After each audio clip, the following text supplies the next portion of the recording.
औज़ुबिल्लाहिमिनश्शैतानिर्रजीम बिस्मिल्लाहिर्रहमानिर्रहीम। अस्सलाम वालेकुम। आज का दोस्तों मेरा उन्वान है नाफरमानी की सज़ा। जब हम नाफरमान हो जाते हैं तो ये कुरान पाक में भी इसका जिक्र आया हुआ है। जैसा कि इस्लाम में जुम्मा इज़्ज़त वाला है, ईसाइयों के लिए इतवार और हिंदुओं के लिए मंगल, इसी तरह यहूदियों के लिए हफ्ता का दिन मोहतरम था। मगर फ़र्क इतना है कि इस्लाम में सिर्फ इन लोगों पर जिन पर जुम्मा की नमाज फ़र्ज़ है, जुम्मा की पहली अजान से ख़त्म नमाज तक वो दुनियावी कारोबार करना हराम है, जो नमाज में दखल अंदाज हों। औरतें, बच्चे, मुसाफिर और बीमार लोग इस हुक्म से लादा हैं क्योंकि इन पर जुम्मा फ़र्ज नहीं है। लेकिन यहूदियों और ईसाइयों के यहाँ इन सारे दिनों में दुनियावी कारोबार हराम थे और ख़ासकर शिकार करना सख्त जुर्म। मूसा अलैहिस्सलाम के बाद ये वाक़या पेश आया कि बनी इसराइल की एक जमात बहरे कुलज़म के किनारे शहर ईला में रहती थी, जो मदीना मुनव्वरा और शाम के दरमियान है। ये लोग मछली के बहुत शौकीन थे। रब की शान के ये हर हफ्ता इस दरिया में बेशुमार मछलियाँ नमदार होती थीं, या तो उनके इम्तिहान के लिए या इस मछली की ज़ियारत के लिए जिसके पेट में हज़रत यूनुस अलैहिस्सलाम रहते थे। बाकी दिनों में सब मछलियाँ गायब हो जाती थीं। इनके मुंह में पानी भर आया और सोचने लगे कि किसी तदबीर से इनका शिकार करना चाहिए। हालांकि शिकार इनको ममनू था उस दिन, जिससे शिकार भी हो जाए और हफ्ता के दिन की बेहुरमती भी ना हो। आखिर इन अक्लमंदों ने यह हिला सोचा कि दरिया के इर्द गिर्द बहुत सारे गड्ढे खोद देते हैं और दरिया के उस गार तक नालियां बना दें। जुम्मा की शाम को इन नालियों का मुंह खोल देते थे कि पानी के साथ मछलियां इन गढ़ों में आ जाएं, और इतवार के दिन इन गढ़ों से पकड़ लेते थे और कहते थे कि हम हफ्ता को शिकार नहीं करते।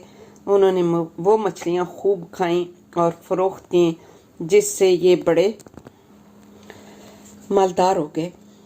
40 या 70 साल तक इनका ये अमल रहा। ये लोग कुल 70,000 थे। इनकी 3 जमातें बन गईं, एक तो शिकार करने वालों की, दूसरे इनसे मना करने वालों की, और तीसरे जो थे वो खामोश रहने वालों की। ये लोग कुल 12,000 थे। बाकी सब शिकारी। जब शिकारियों ने उनको ये नसीहत नहीं मानी तो उन्होंने अपने और उनके दरमियान एक दीवार बनाकर शहर के 2 हिस्से बना दिए और कहा कि हम इनके साथ नहीं रहेंगे कि हम पर अजाब ना आ जाए। यहाँ तक कि दाऊद अलैहिस्सलाम का ज़माना आ गया। आपने इनको शिकार करने से मना किया और फरमाया कि ऐ बेवकूफ़ो, कैद करना ही तो शिकार है। जैसे कोई हिरन को जाल में फांस ले, उसने शिकार कर लिया, खाए या ना खाए, और खाए तो आज ही खाए या कभी दूसरे वक्त। गर्जे के हफ्ता के दिन तुम्हें शिकार की ममानत है, न कि फ़कत हाथ में पकड़ने की या खाने की। इससे बाज आ जाओ वरना अजाब में गिरफ्तार हो जाओगे।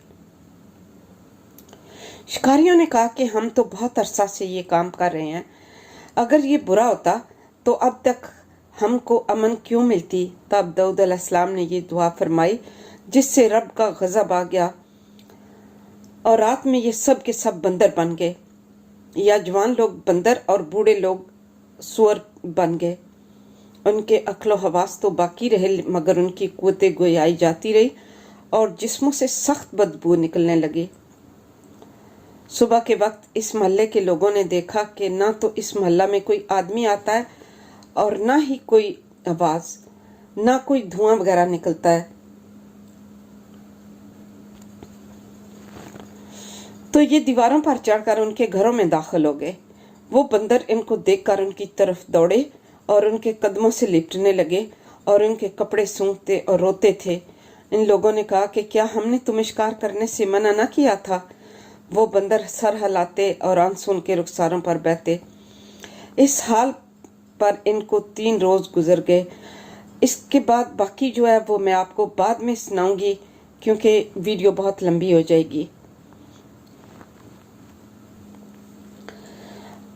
और 3 दिन के बाद सबको हलाक कर दिया, ना कोई बचा, ना उनकी नस्ल चली।